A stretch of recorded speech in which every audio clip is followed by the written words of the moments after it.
Good morning बच्चों। और कैसे हो? आज हम इलेक्ट्रोस्टैटिक्स का लेक्चर नंबर 7 स्टार्ट करने वाले हैं। और हो सकता है आपने सारी चीज़ें पढ़ ली होंगी, और जो अभी हमने 6 वीडियो भेजी थी अच्छी तरीके से रिवाइज भी कर ली होंगी, पढ़ लिया होगा। लेकिन हमें इतना और ध्यान रखना है पढ़ते समय कि हमें मोबाइल का बहुत ज़्यादा यूज इतना नहीं करना है कि पढ़ाई से अलावा जो भी हम लेक्चर हैं, पढ़ाई है, सिर्फ उसको ही देखें, उससे ज़्यादा हम ना देखें तो ज़्यादा बेटर रहेगा। क्योंकि इसमें खतरनाक रेडिएशन निकलते हैं, रेडिएशन निकलने से प्रॉब्लम होती है, और रेडिएशन के अलावा हमारी जो आदत बन जाती है ना, फिर वो ज़्यादा गलत हो जाएगी। तो हम बस इतना ध्यान रखेंगे, बहुत ज़्यादा मोबाइल का यूज ना करें, पढ़ाई से अलावा अलग यूज ना करें। ओके, इस चीज़ का हमें विशेषकर ध्यान रखना है। और कभी कभी बहुत ज़्यादा देखते हैं तो हमारी आंखों में जो प्रॉब्लम हो जाती है, मायोपिया, निकट दृष्टि दोष भी हो जाता है, तो इसलिए थोड़ा सा हम ध्यान रखें। तो आज हम लेक्चर 7 में जो स्टार्ट करने वाले हैं, वो स्टार्ट करने वाले हैं कूलाम का नियम। क्या स्टार्ट करने वाले हैं? कूलाम का नियम। और कूलाम का जो नियम है वो किसके लिए कल मैंने बताया था? विद्युत बल के लिए। विद्युत बल किसके बीच में लगता है? विद्युत बल लगता है आवेशित कणों के बीच में। वो आकर्षण प्रकृति का भी होता है और प्रतिकर्षण प्रकृति का भी होता है। प्लस माइनस के बीच में आकर्षण, प्लस प्लस के बीच में प्रतिकर्षण, माइनस माइनस के बीच में भी प्रतिकर्षण होता है।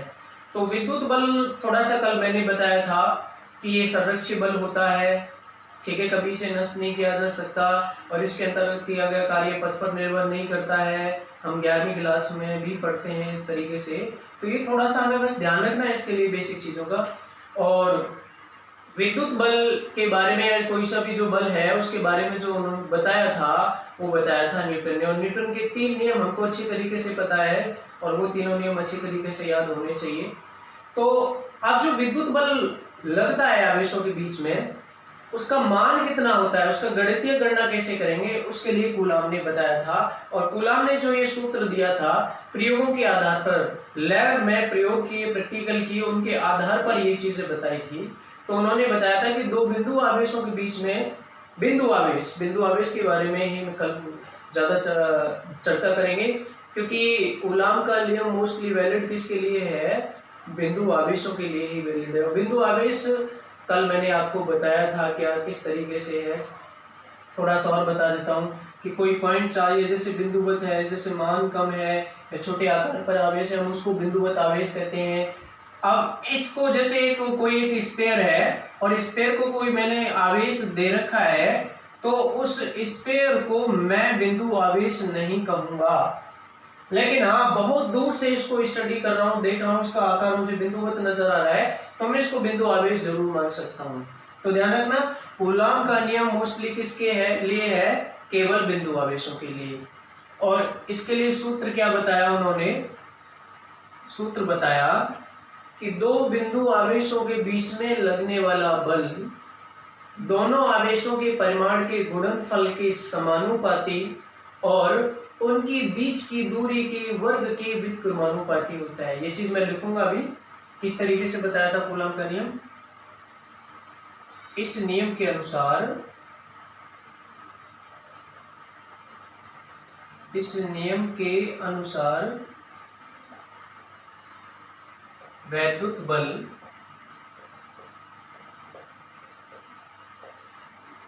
दो बिंदु आवेशों के गुणनफल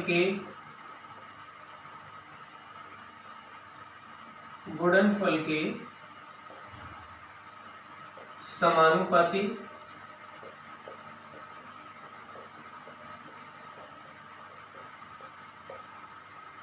और दोनों की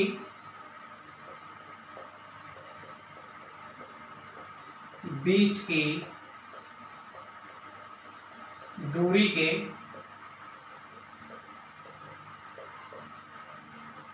वर्ग के व्युत्क्रमानुपाती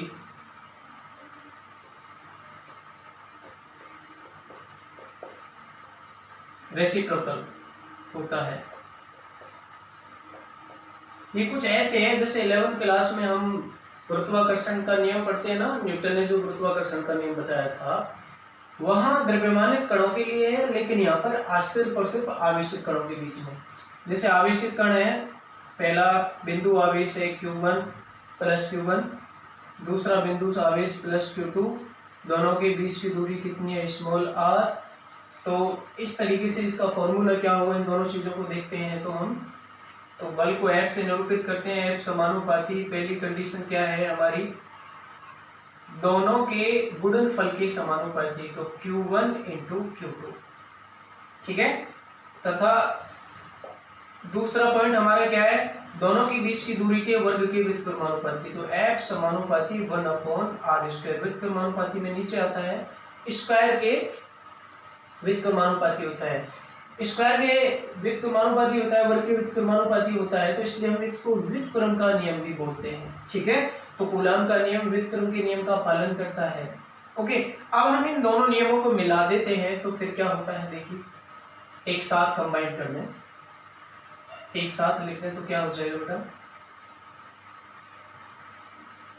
F समानुपाती Q1 Q2/r²। ये पूरा प्रैक्टिकली प्रूव करके बताया था उन्होंने।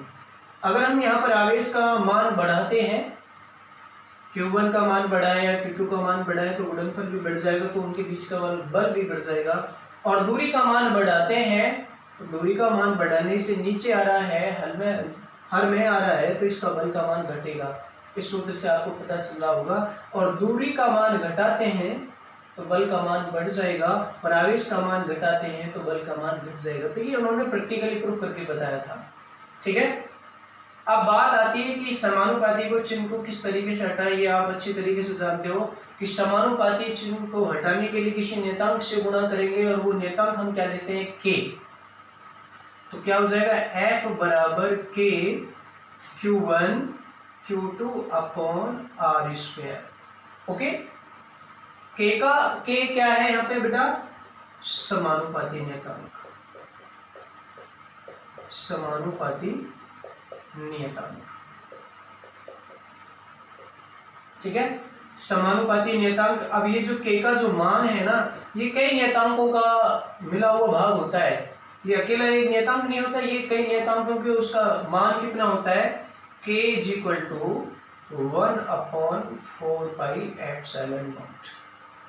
4πε0 क्या है, इसमें 4π क्यों आया, थोड़ा सा मैं आपको समझाता हूँ। देखिए, दो बिंदु आवेशों के बीच में जो बल लगता है वो सिर्फ एक लाइन, एक रेखा के अनुदिश लगता है, क्योंकि विद्युत बल कैसा बल है, केंद्रीय बल है। केंद्रीय बल किस तरीके का होता है, मैं समझा रहा हूँ, ध्यान से सुनना, कि ऐसे बल जो सिर्फ और सिर्फ एक रेखा के अनुदिश लगते हैं उनको हम क्या कहते हैं, केंद्रीय बल। जैसे हमारा पृथ्वी का गुरुत्वाकर्षण बल कैसा है, केंद्रीय बल है। मैं समझाता हूँ कैसे है बेटा, कि जैसे पृथ्वी का आकार हम कैसा मानते हैं, गोलीय मानते हैं, इसका केंद्र लगभग मध्य में हो गया, और यहाँ पर कोई वस्तु है तो ये पृथ्वी किसी वस्तु पर जो बल लगाती है वो केंद्र की ओर लगाती है, और किस लाइन के अनुदिश लगाती है, यहाँ पर। अगर कोई भी वस्तु यहाँ पर है तो इस तरीके से लगाएगी, यहाँ पर है तो इस तरीके से लगाएगी।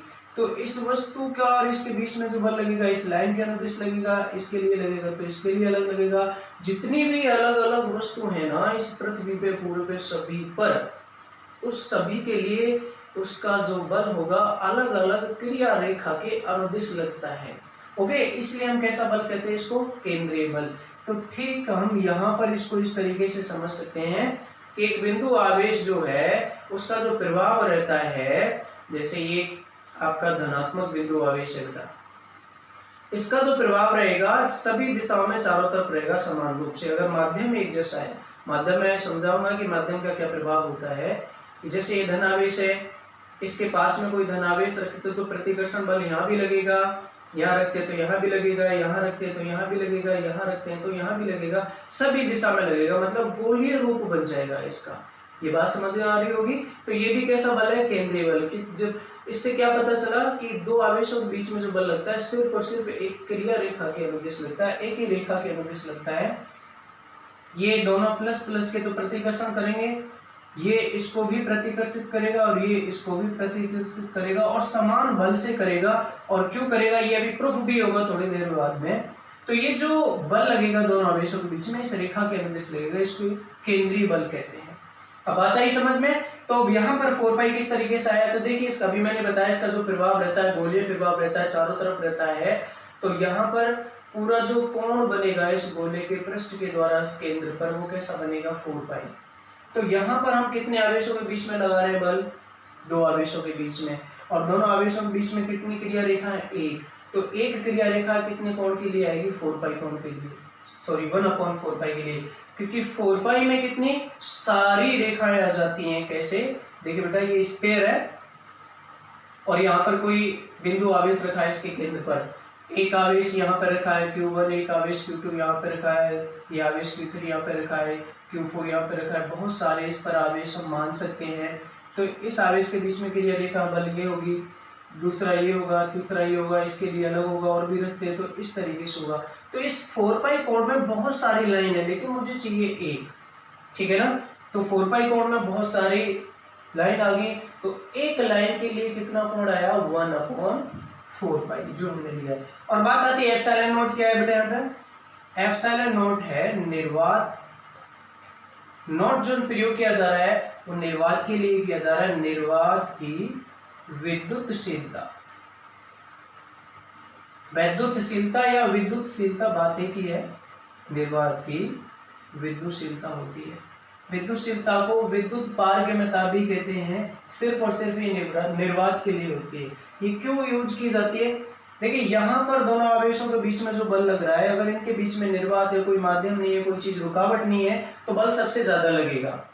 अगर यहाँ निर्वात की जगह मैं जल रख देता हूँ या और कोई कुचालक पदार्थ रख देता हूँ, जैसे लकड़ी रख देता हूँ या प्लास्टिक रख देता हूँ या और कुछ भी रख देता हूँ, तो बल घटेगा, उसको प्रभाव कम करेगा।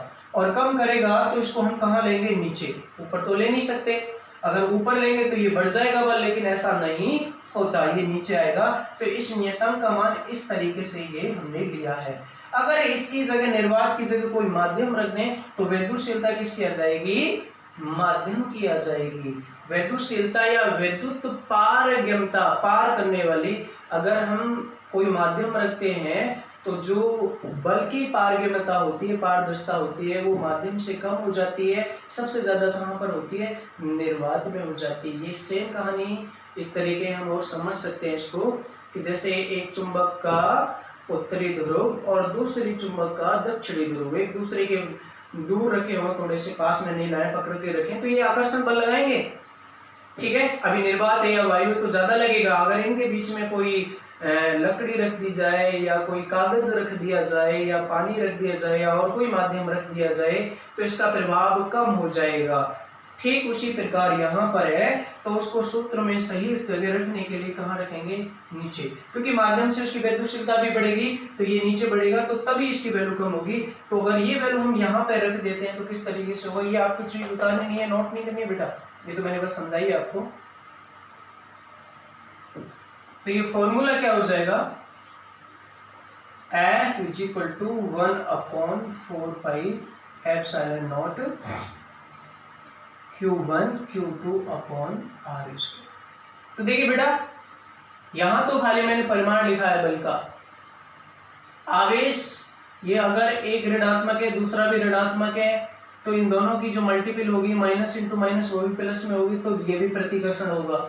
अगर प्लस प्लस है तो भी प्रतिकर्षण होगा। अगर एक प्लस और कोई दूसरा माइनस है तो आकर्षण होगा उसके बीच में। तो एक जैसा मतलब एक जैसे आवेश है तो ये आएगा धनात्मक, और विपरीत है तो ये कैसा आएगा, ऋणात्मक। एक जैसे आवेश का मतलब धनात्मक आएगा तो वो प्रतिकर्षण हो गया, और विपरीत आवेश के लिए आकर्षण होगा तो वो कैसा हो गया, ऋणात्मक हो जाएगा, ठीक है। तो अब यहां से हम और चीज क्या समझेंगे, देखिए जरा।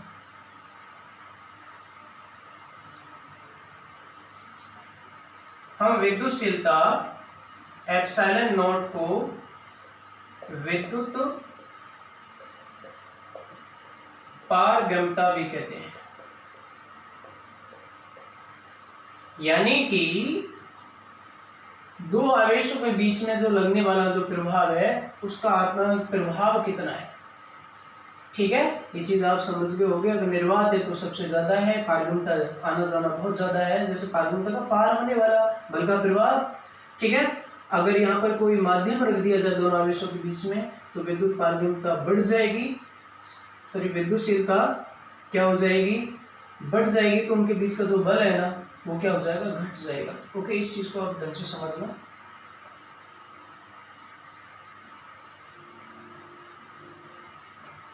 अब बात आती है कि के का हम मात्रक कैसे निकालें, जो कि हमारा जो अभी नियतांक जो आया है के, उसका मात्रक और विमा कैसे निकालें। के का मात्रक एवं विमा। देखिए मात्रक की बात करें तो सूत्र से निकालेंगे, चूंकि F इज इक्वल टू के Q1 Q2 upon R square. हमें वैल्यू किसकी निकालनी है, मात्रक किसका निकालना है, के का। तो यहाँ से के इज इक्वल टू क्या हो जाएगा, F इंटू आर स्क्वायर बटे Q1 इंटू Q2। तो F बल का मात्रक क्या हो गया, न्यूटन, आर डिस्टेंस दूरी का मात्रक हो गया मीटर, यहाँ पर स्क्वायर है तो यहाँ पर भी स्क्वायर आएगा। Q1 आवेश है, इसका मात्रक क्या होगा, कूलम। Q2 भी क्या है, आवेश है, तो इसका मात्रक भी क्या होगा, कूलम। तो कूलम इंटू कूलम क्या हो जाएगा, कूलम स्क्वायर। तो मात्रक क्या हुआ, न्यूटन मीटर स्क्वायर प्रति कूलम स्क्वायर। अब विमा भी हम निकाल सकते हैं आसानी से। बल की विमा, न्यूटन किसका मात्रक है, बल का, तो बल की विमा होगी m1 L1 T-2 into metre distance. इसके लिए क्या हो जाएगा, L पावर कितनी हो जाएगी, 2। आवेश, आवेश की विमा कहाँ से निकालेंगे, देखिए 10th क्लास में हमने विद्युत धारा सूत्र पढ़ा है, I बराबर Q बटे T और Q बराबर I इंटू T। ये विद्युत धारा और समय दोनों ही मूल मात्रक हैं, तो इनकी विमा भी मूल होंगी। तो धारा I के लिए विमा क्या हो जाएगी, A पावर कितनी, 1, समय के लिए कैपिटल T पावर कितनी, 1, तो A1 T1। अब यहाँ पर आवेश की विमा कितनी होगी बेटा, A1 T1, A1 T1, और इसकी भी पावर कितनी है, स्क्वायर हो रहा है, तो पावर यहाँ भी क्या होगा, स्क्वायर। इसको सॉल्व कर सकते हैं, M1 L1 और ये L2 कितनी होगी बेटा, L3 हो गई, ये T-2 है, नीचे क्या है, स्क्वायर हो रहा है, तो A2 हो गया, और ये भी T2 हो गया। इसको आगे सॉल्व करते हैं तो क्या हो जाएगा, M1 हो जाएगा, L3 हो जाएगा, ये पावर नीचे प्लस में ऊपर जाएगी तो माइनस में A-2 हो जाएगा और T-4 हो जाएगा। तो ये इसकी डायमेंशन यानी कि विमा हो गई। ठीक है, ये आप नोट भी कर सकते हैं।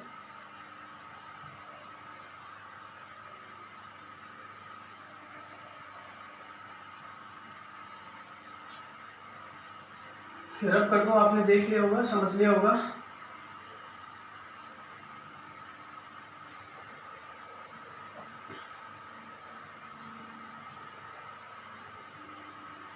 इसके बाद की बात हम करते हैं बेटा कि अगर दोनों आवेशों के बीच में कोई माध्यम हो तो बल क्या हो जाएगा। नेक्स्ट इसी में पॉइंट क्या है कि यदि दोनों आवेशों के मध्य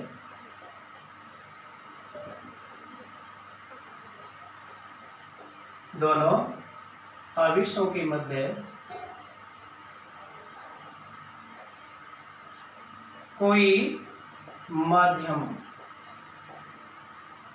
और माध्यम की बात करें तो जल भी हो सकता है, कांच भी हो सकता है, लकड़ी भी हो सकती है, और कोई भी चीज चालक पदार्थ यानी कुछ भी हो सकता है, चालक पदार्थ भी हो सकता है, कोई धातु भी हो सकती है, कुछ भी हो सकता है उसके लिए। तो तब यदि उसकी विद्युतशीलता कितनी माने, देखिए निर्वात के लिए मोस्टली हम क्या मानते हैं, एप्सिलॉन नॉट। विद्युतशीलता एप्सिलॉन हो तो बल कितना हो जाएगा माध्यम में, एम क्यों लगाया, माध्यम में बल, इसमें बेटा माध्यम उपस्थित हो गया, माध्यम में बल कितना हो जाएगा। सूत्र क्या है हमारा, 1/4 पाई एप्सिलॉन नॉट, लेकिन यहाँ पर एप्सिलॉन नॉट नहीं आएगा, उसकी विद्युतशीलता हमने कितनी मानी है, एप्सिलॉन। तो यहाँ पर क्या आएगा एप्सिलॉन। ना हमने आवेश का परिमाण बदला है, ना उन दोनों के बीच की दूरी बदली है, तो बाकी सारा सब कुछ वही रहने वाला है। तो ये किसके लिए? माध्यम के लिए, ठीक है ना। ये वैद्युतशीलता किसकी है? माध्यम की वैद्युतशीलता। तो हम इसको ये भी इस तरीके से नोट कर सकते हैं। तो ये आपने अच्छी तरीके से समझ लिया होगा, इसमें कोई प्रॉब्लम नहीं होनी चाहिए आपको, ठीक है। ये नोट कर सकते हो आप।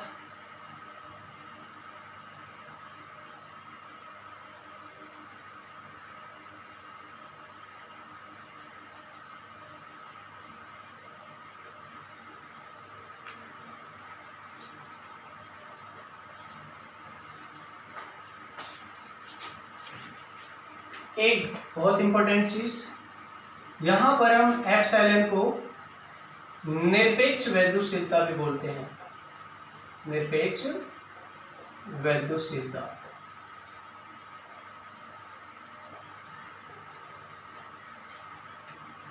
ठीक है। इसके बाद में बहुत ही इंपॉर्टेंट चीज इसमें डिस्कस करने वाला हूं, उस चीज को आप अच्छी तरीके से समझना। हालांकि इसके बाद में हम न्यूमेरिकल भी सॉल्व करेंगे कि एक चीज इसमें नहीं आती है कि परावैद्युतांक क्या है। परावैद्युतांक, परावैद्युतांक मोस्टली किसके लिए लेते हैं हम? परावैद्युत पदार्थों के लिए। परावैद्युत पदार्थ कौन से होते हैं? कुचालक पदार्थों को ही परावैद्युत पदार्थ कहते हैं। तो परावैद्युतांक की परिभाषा क्या होगी? या हम इसको दूसरा नाम क्या लेते हैं? आपेक्षिक वैद्युतशीलता, आपेक्षिक वैद्युतशीलता। ये परावैद्युतांक किसी भी एक माध्यम के उस गुण को बताता है कि बल जो दो आवेशों के बीच में लगता है, कूलाम का जो बल होता है विद्युत बल, तो उसको रखने पर वो निर्वात की तुलना में कितना घट जाता है। जैसे मैं बात करता हूं कि जल के लिए जो परावैद्युतांक होता है या 80 होता है या 81 या 81 होता है, 80 भी लिखा हुआ मिल जाएगा, 81 भी लिखा हुआ मिल जाएगा। तो इसका मीनिंग क्या होता है? ये मात्रकीन होता है, मैं बताऊंगा किस तरीके से होता है। इसका मीनिंग क्या है 80 होने का? कि जो दो आवेशों के बीच में जो विद्युत बल लगता है, जो निर्वात में लगता है, यदि उनके बीच में जल रख दिया जाए या उन आवेशों को जल में रख दिया जाए, उनका परिमाण चेंज नहीं किया जाए, उनके बीच की दूरी चेंज नहीं किया जाए, तो बल पहले से 80 गुना कम हो जाएगा, घट जाएगा। इसका सेंस ये होता है। तो किसी भी माध्यम का एक गुण होता है, कागज का अलग होगा, कागज का थोड़ा बहुत 2 या 3 के समथिंग होता है, और किसी जैसे हम निकालते हैं धातु के लिए निकालते हैं तो उसके लिए मान क्या आता है, अनंत आता है, क्यों आता है, मैं सब कुछ समझाऊंगा, यहाँ पर हमको समझना पड़ेगा। तो परावैद्युतांक क्या होता है? किसी माध्यम की वैद्युतशीलता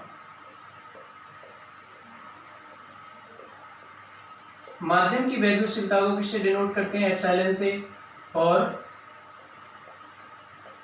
निर्वात की वैद्युतशीलता,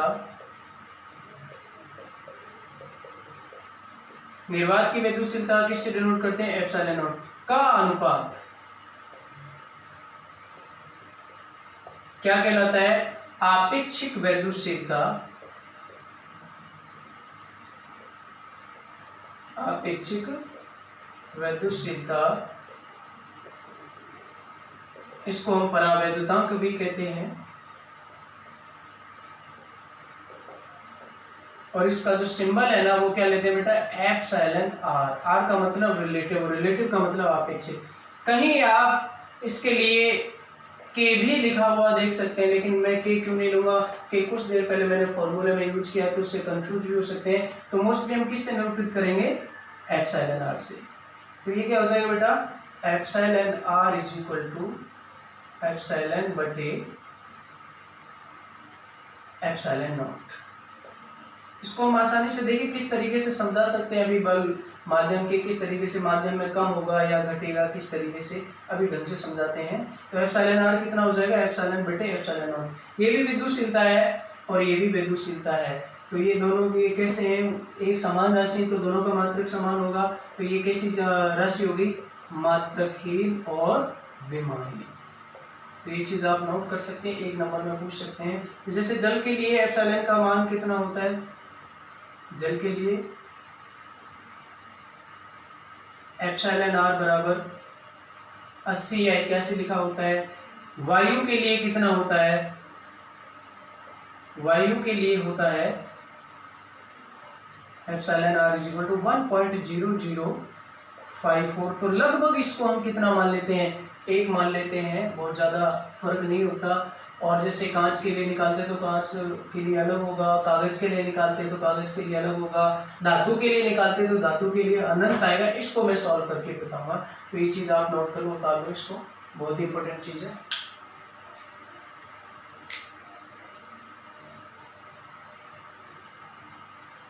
ठीक है, आप नोट कर सकते हो वीडियो को बंद करके, पुश करके, सॉरी।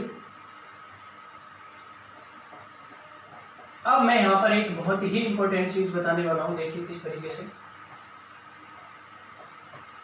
दो आवेशों के मध्य, एक आवेश Q1 दूसरा आवेश Q2, उनके बीच की दूरी r और वो निर्वात में रखें तो उन दोनों के बीच में बल कितना हो गया, F निर्वात। इसको F नॉट भी लिख सकते हैं हम। अभी हमने फॉर्मूला निकाला 1/4πε0 Q1 Q2 अपॉन r²।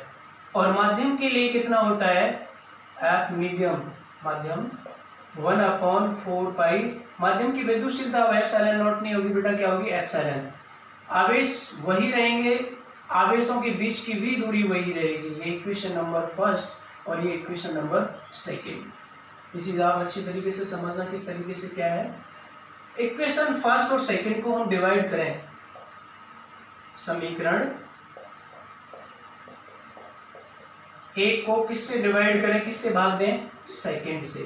तो क्या आएगा, लेफ्ट का लेफ्ट से होगा F निर्वात, यानी कि F नॉट बटे FM मीडियम। तो लेफ्ट का लेफ्ट से हो गया, राइट का राइट से होगा, राइट का राइट से 1/4πε0 Q1 Q2 अपॉन r² बटे ये आएगा 1/4πε Q1 Q2 अपॉन r²। तो ये दोनों चीज इसमें सेम है, जरा देखिए ध्यान से। तो ये तो कैंसिल हो जाएगी, तो क्या बचा आपने 1/4π से 4π कैंसिल, तो क्या बचेगा नेक्स्ट वाली लाइन में, F नॉट बटे FM इज इक्वल टू 1/ε0 बटे 1/ε, बाकी तो सब कैंसिल हो गया। अब ये कहाँ जाएगा, ऊपर, और ये कहाँ आएगा बेटा, नीचे। तो नेक्स्ट वाली लाइन में क्या हो जाएगा, F नॉट बटे FM is equal to epsilon बटे एप्सिलॉन नॉट। और ये हमने किसके बराबर क्या परिभाषा दी है थी अभी जस्ट, एप्सिलॉन आर, आपेक्षिक वैद्युतशीलता। तो आपेक्षिक वैद्युतशीलता किस किस के अनुपात के बराबर होती है, ये भी यहाँ से देख लीजिए। निर्वात में दोनों आवेशों के बीच में लगने वाले विद्युत बल और माध्यम में रखने के बाद में उन आवेशों के बीच में लगने वाले बल के अनुपात के बराबर, या ये क्या है, माध्यम की वैद्युतशीलता बटे निर्वात की वैद्युतशीलता के अनुपात के बराबर को हम क्या कहते हैं, परावैद्युतांक।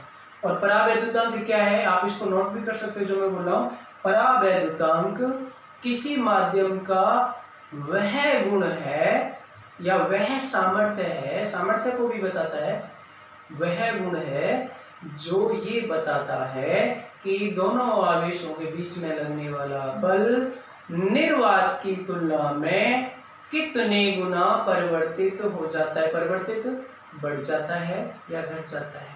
ठीक है, मोस्टली घटेगा ही, क्योंकि सबसे ज्यादा तो अपना किस में होता है, निर्वात में होता है। ओके, तो ये चीज आपके समझ में आ गई होगी। इसके बाद में मैं कल यहाँ से आगे और भी बहुत इंपॉर्टेंट चीज बताऊंगा, इसमें और छोटी छोटी चीजें समझाऊंगा किस तरीके से क्या है कूलाम के नियम में, उसको केंद्रीय बल क्या है उसको ढंग से और समझा के नोट में लिखवाऊंगा। तो ये चीज आप यहाँ तक अच्छी तरीके से नोट कर लेना, फिर इसके एक न्यूमेरिकल भी कराऊंगा मैं कल, यहाँ तक किस तरीके से न्यूमेरिकल आएंगे। ओके, तो ये चीज आपको अच्छी तरीके से पढ़नी है, अच्छी तरीके से समझनी है क्या है, किस तरीके से सीखता है। ओके।